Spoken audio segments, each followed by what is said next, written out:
अबेर जी। ए भोला जी चलिए भोला नाता हो जाई देर जी। बोली ना बसहा के होता बे अबेर जी। नशा में पूरा लेके धतूरा धतुरवे के दिन भर चढ़ैबा का। सुनिए भोला भरी के झोला झोलवे ढोवैबा का। भर के चिलम रहिया भर धधकैबा का। सुनिए भोला भरी के झोला झोलवे ढोवैबा का। भर के चिलम रहिया भर धधकैबा का।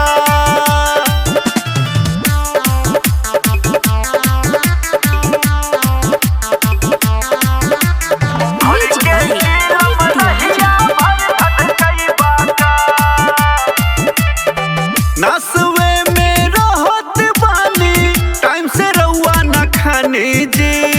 देखी नाही बरसतवे में रिम झिम पानी जी। नसवे में रहत बानी टाइम से रउआ न खानी जी। देखी नाही बरसतवे में रिम झिम पानी जी। गिरत पानी भिजत बानी लागे देवघर ले भेवते ले जइबा का। सुनिए भोला भरी ले झोला झोलवे ढोवैबा का। भर के चिलम रहिया भर धधकैबा का। सुनिए भोला भरी के झोला झोलवे ढोवैबा का। भर के चिलम रहिया भर धधकैबा का।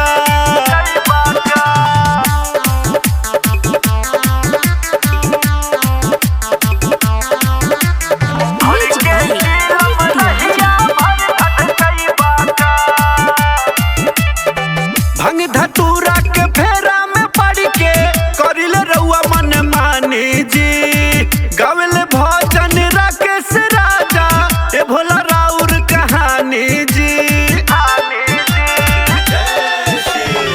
भंग धतूरा के फेरा में पड़ के करिल रउआ मन मानी जी।